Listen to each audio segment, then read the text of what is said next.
Bonjour! My name is David DeVere. I'm a wine educator and traveler, and you're watching Savvy Nomad TV, the Eau de Vie edition. We're in day 9 of the Costco Wine Advent box. I'm wearing my best beatnik black outfit, hoping for a nice, deep, dark red wine. Let's see what's in the box.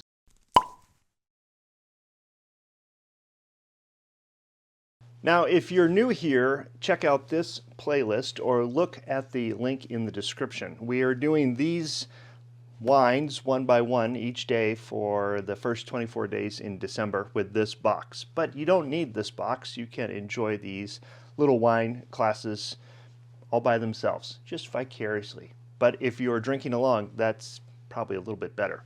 Okay, let's open up today and see what the box has got for us. My box is starting to look quite pockmarked. Here's number 9. Let's see if it will actually even open without tearing all to bits. Is it going to be a red? We've had 8 wines so far. 5 of them have been white, so pretty good guess this is going to be a red. And what do we have? Yes. Oh, I like this one. A Montepulciano d'Abruzzo. Say that 3 times fast. All right, Montepulciano d'Abruzzo. What do we know about this? Let me show you the label, and you will notice at the top there is that DOC label again. So, Montepulciano d'Abruzzo is a DOC rated wine from Italy. If you don't understand what the DOC system is, go back and watch a couple days ago, day 7. I talked about the Pinot Grigio that was DOC, and I talk about that pyramid there. That's where you'll find that information. What do we know about Montepulciano d'Abruzzo? Now, Montepulciano is the grape. D'Abruzzo is the region. So we've got the Montepulciano grape from the Abruzzo region of Italy. Very simple. The Abruzzo region is directly on the eastern coast of Italy. Italy's that long boot. On the eastern side, you've got the Abruzzo region, then you've got the mountains in between, and then you've got Rome. So it's in that center part of Italy. This gets confusing because there's also a Montepulciano in Tuscany. And in Tuscany, they name some of their wines after the towns that are around them. So there's a town of Montepulciano, and they grow grapes there. What type of grapes do they grow? Do they grow Montepulciano? No, they grow Sangiovese. But what is Sangiovese? Sangiovese is Chianti. Well, why don't they call it Chianti? I don't know. Ask the Italians.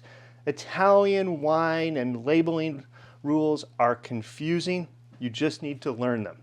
If you have a Montepulciano from Tuscany, which are some of the best Chiantis in the world, then that's a really great wine. Now, Montepulciano d'Abruzzo, which is the grape, Montepulciano from Abruzzo, is a very good red wine. Super approachable, really nice and saturated, full in flavor, and these are relatively inexpensive. You can get a bottle for about 15 bucks. I like these wines a lot. They're hearty, they're robust, they're super food friendly. Let's see how this one tastes. Okay, so let's taste our Montepulciano d'Abruzzo. Fill out the top of our chart. We've got day 9. The grape varietal is Montepulciano. The region is d'Abruzzo, and it's going to be aged in oak. Checking the temperature, I've got 59 degrees.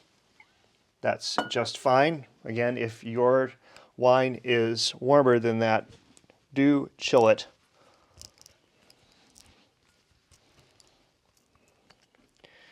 And let's see. What are we supposed to smell here? The label will tell you that it's 12.5% alcohol, and interestingly enough, this wine is from 2019. So it's not a wine produced last year, it's a little bit older. So that's interesting and new too. Up till now, all the wines from the box have been produced in 2020. Not that 1 year makes a ton of difference, but it kind of does. it just allows that wine to age slightly more. They're not necessarily aging more in the bottle either. They're aging in an oak barrel somewhere. Okay, so the aromas here should be spicy, blackberries, maybe a little bit of leather, maybe some oak, which would come across as maybe vanilla or cedar. Let's see what we get. I'm going to use the back side of my card to look at the color. And I've got a nice reddish garnet wine. So I'm going to go red, and I'm going to go that line between medium and deep for color. So let's smell this. There is a wine that is a Montepulciano that is quite accessible throughout the country. You can find it really easy. I can't say the name. It's like a Catina Zaccagnini or something like that. But you'll know it because it has a little stick, a little piece of twig on the bottle. That winery makes great wine. They make a ton of it, and it's really inexpensive. But about 8 or 5 years ago, that winery had a problem. Their wines started to get a cork taint. And that was an aroma that you get from the cork, and it makes the wines smell musty. And it takes a long time for the wineries to get rid of that. So they had to go to a synthetic cork for a while, and I don't know if they're back to a regular cork or not now. But we don't want musty wine. We want blackberries and other aromas like that.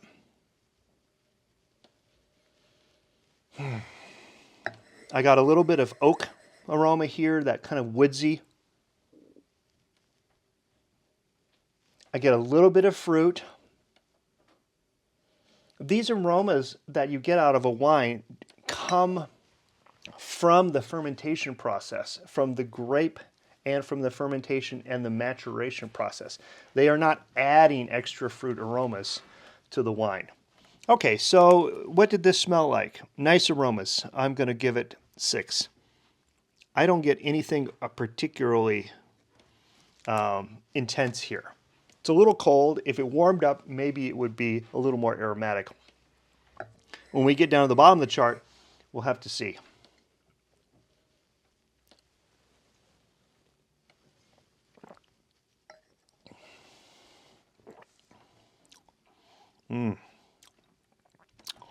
Good. Okay, so dry or sweet? Obviously, it's dry. What's the body? I'm going to go medium full. Had a nice round mouthful, and I could feel the tannins in here. The acidity. It should either be smooth or fresh, meaning it's not going to create a lot of pucker in the mouth. Now, don't get confused between the pucker of the acidity and the dryness of the tannins, because those are two different feels. That acidity is going to be that lemoniness. It's going to sit on the front of the tongue, and it's going to make you salivate. It should be smooth or fresh. I'm going to go fresh. It's a nice level of acidity, and I'm going to give it at 8 for acidity. Now, balance. This is where we consider the alcohol, the acid, the tannins, and the sugars. Alcohol, do I notice it? No, I do not. Does it burn? No, it doesn't. Good. That means it's got good balance. Do I notice the sugars? Is it overly sweet? No, it is not. Good. That means the sugars are in balance. The acidity, we've already talked about it. It's there. Okay, so that's in balance. Now, tannins. Here's where the wine could really have a little bit of a problem. Tannins almost feel like balls in your mouth. The smaller and smoother they are, the better the perceived balance.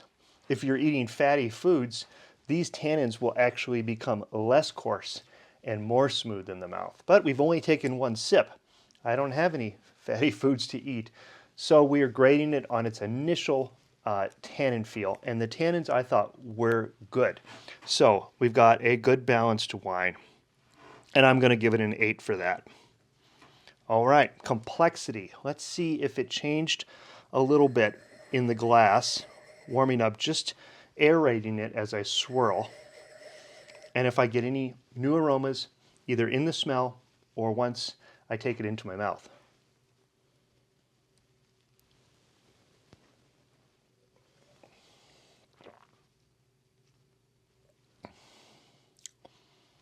Maybe some blueberries. The wine is a little bit lean. It's nice tasting, but I don't notice a bunch of extra flavors and complexity. So I'm going to give it a 4. And how is the finish? The finish is medium in length. It should not be a long finishing wine. It shouldn't be a short wine either. The grippiness is there on my lips and gums. The finish continues to go. It's a nice finish. So I'm going to give it a medium finish. And does it add to the sensation? Yes, it does. I'm going to give it a 7. All right, there is our Montepulciano di Abruzzo. I'm going to go do my math, and we'll give it a final score. Okay, here are my scores for the Montepulciano Day 9 wine. We've got 6 for aroma, 8 for acidity, 8 for balance, 4 for complexity, 7 for finish and length, 33 points, add that to 50, 83. A very respectable score for this wine. In fact, I've never seen a 90-plus point Montepulciano. I don't think they exist. This is an everyday workman's sort of wine. There's nothing wrong with being like that. This is food friendly. In fact, I keep 5 or 6 of these down in my wine rack in the basement. You should too. These are great wines to go with pizza, with any kind of stews, or I've had this with soup on a cold winter day. Come in from outside after snow blowing and have a nice hearty soup and a glass of Montepulciano. It's wonderful that way, with a crust of hearty bread or a picnic wine. Sometimes we'll have picnic dinners where we'll do salami and cheese and vegetables and little tomatoes and a baguette and a Montepulciano di Abruzzo. Wonderful. It's a great picnic wine. It's hearty, it travels well, and it's inexpensive. 15 bucks. How can you go wrong? All right, for day 9, that's all I've got for you. I'll see you tomorrow for day 10. If you've liked this video, please give me a thumbs up. And if you're new here, consider subscribing and watching the previous videos. There's lots of good information in there. And until tomorrow, until day 10, I say a tutelare and cheers.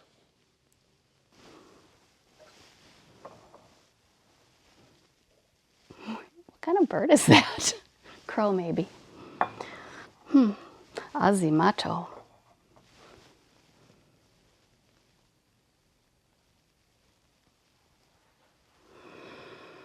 Tricky.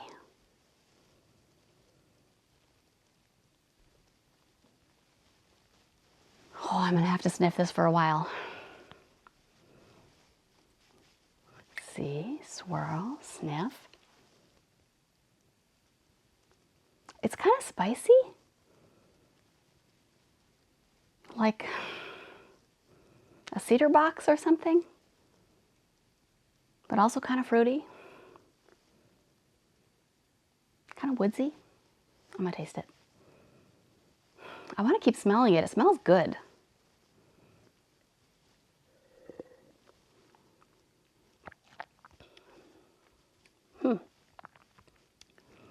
Kind of a dry finish.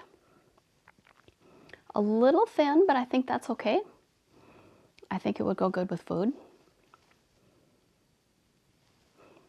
Good finish. I think it's good. Cheers.